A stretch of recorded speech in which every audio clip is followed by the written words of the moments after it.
கர்த்தர் உன்னை திரும்பவும் தேடி வர என்ற தலைப்பில் நாம் அதிகமாக தியானித்து வருகிறோம். ஒவ்வொரு நாளும் அவருடைய வார்த்தை நாம் தியானிக்கும் போது முதலாவது நம்முடைய உள்ளம் மகிழ்ச்சியாக இருந்து நம்முடைய வாழ்க்கையிலே அவர் தேடி வந்து எல்லாம் காரியம் செய்கிறவர் நம்மளோடு கூட இருக்கிறார். அவருடைய வார்த்தை நாம் அதிகமாக தியானிக்கும் பொழுது நம்முடைய வாழ்க்கையில் என்ன தேவை, எதெல்லாம் நமக்கு தேவைப்படுகிறது என்று அவர் முன்கூட்டி அறிந்து நமக்கு செய்கிறவர் நம்மோடு கூட இருக்கிறார். ஆகையால் ஒவ்வொரு நாளும் அவருடைய வார்த்தையை நாம் தியானிப்போம். அவர்கள் நடுவிலே தம்முடைய பரிசுத்த ஆவியை இருக்க கட்டளையிட்டு மோசையின் வலது கையை கொண்டு அவர்களை தமது மகிமையின் உயர்த்தினாலே நடத்தி தமக்கு நித்திய கீர்த்தி உண்டாக்க அவர்களுக்கு முன்பாக தண்ணீரை பிளந்தார். பாருங்க, இஸ்ரேல் மக்களுக்கு தேவன் வாக்கு பண்ண தேவன். அவர் என்றும் மாறாத தேவன். அவர் எப்பொழுதும் கூடவே இருக்கிறார். ஆகையால் அவர் எல்லா நேரத்திலுமே அவர் மகிமையை அவர் கொண்டு அந்த மக்களுக்கு செய்கிறார், அற்புதம் செய்கிறார்.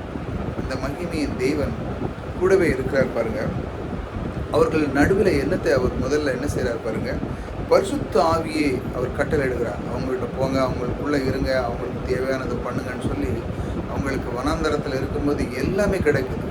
இறைச்சி குளுமை காலங்கள் மற்ற எல்லாமே. ஒரு நாளும் அவர்களுக்கு குறைவில்லாத அந்த தேவன் அவர்களுக்கு குறைவில்லாமல் அவர் வைத்திருக்கிறார். ஏனென்றால் தேவன் அப்படி குறைகளை வைக்கிற தேவன் அல்ல. நம் தேவன் எப்பொழுதும் நிறைவாய் வைக்கிறதா நம் தேவன். ஆகையால் அதை முதல்ல நீங்கள் புரிஞ்சுக்கணும். அவர் கட்டளையிடுகிறார். ஏனென்றால் ஆபிரகாமுக்கு கொடுத்த அந்த வாக்கு தத்துவங்கள் அவர்களுக்கு புரியல. ஆனாலும் அந்த வாக்கு தத்துவம் ஒன்று இருக்குது. அந்ததுனால அவர்கள் தேவன் வாக்கு பண்ணியிருக்கிறதுனால அதை செய்கிறார் பாருங்க. ஆனால் அவர்கள் நினைவில் கொண்டு வரலை. ஆபிரகாமுக்கு உண்டு பண்ண அந்த ஆசீர்வாதம் எங்களுக்கு தான் அப்படின்னு சொல்லி ஒருவன் எடுக்க வேண்டும். அதுதான் மோசே, அவன் தான் எடுத்தான் பாருங்க. ஆனால் நடுவிலே பரிசுத்த ஆவியானவர் என்ன பண்ணுறார் பாருங்க, அவங்களுக்கு கட்டளையிடுகிற இருக்க மோசையின் வலதுகையை கொண்டு அவர்களுக்கு எல்லா காரியமும் செய்கிறார். அந்த தண்ணீர் வரலான தண்ணீர் பண்ணுறாரு. அந்த நாரி அந்த சிறந்த சமுத்திரத்தை விளக்குறதுக்கு அவர் கையை நீட்டு சொல்கிறார். நீட்டுப்பா அப்படின்னு சொன்ன உடனே அவன் நீட்டுறான். கடவுள் அவனோடு கூட இருந்து அற்புதம் செய்கிறார் பாருங்க. தமது மகிமையை புயத்தினால் நடத்தி அவங்களெல்லாம் மகிமையின் புயத்தினால் நடத்தி தமக்கு நித்திய கீர்த்தியை உண்டாக்க அவர்களுக்கு எப்பொழுதும் நித்திய கீர்த்தி, தமக்கு நித்திய கீர்த்தியை உண்டாக்க அவர்களுக்கு முன்பாக தண்ணீர். அவர்களுக்கு தேவன் பாருங்க, ஆமாம் இவர் தான் என் தேவன் என்று நித்திய கீர்த்தி சொல்லணும்.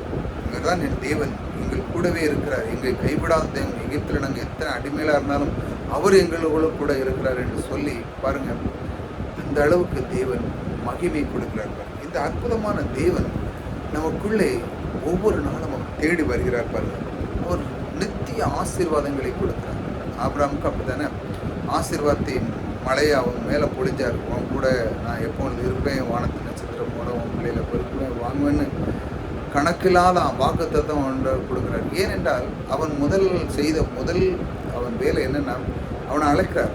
அழைச்ச உடனே அவன் என்ன பண்ணுறான், இல்லை நான் வரல, நான் அங்கேயே இருந்துக்கிட்டேன் அப்படின்னு அவன் சொல்லலை. அவனுடைய விசுவாசம் அந்த இடத்திலே கர்த்தர் என்று கூப்பிட்டு நான் அவன் கூட இருந்து உனக்கு எல்லாம் செய்தவனே அவன் எல்லாத்தையும் விட்டு இவர் மேலே முழு நம்பிக்கை வைத்து விட்டான். தேவனுடைய வார்த்தை, அதாவது தேவன் மேல் முழுமையான நம்பிக்கை. அதான் நம்ம சொல்கிறோம்ல, வசனத்தை மேலே முழுமையான நம்பிக்கை வைக்கிறான். முதல்ல வசனத்தில் நீங்கள் விசுவாசிக்கும் பொழுது அதற்கு அவன் அந்த வார்த்தைக்கு எவன் ஒருவன் முதலிடம் கொடுக்குறானோ, ஆபிரகாம் அப்படிதான் பாருங்க. தேவன் சொன்ன வார்த்தைக்கு அவன் முதலிடம் கொடுத்தான். அவருக்கும் அவன் முதலிடம் கொடுத்தான். முதலிடம் கொடுத்த உடனே என்ன நடந்துச்சு, அவன் பெரிய டிகிரி முடிச்சிருந்தானா, இல்லை பெரிய படிப்பு தான் படித்தானா, ஒன்றுமே கிடையாது, தகுதியே இல்லை அவன்கிட்ட.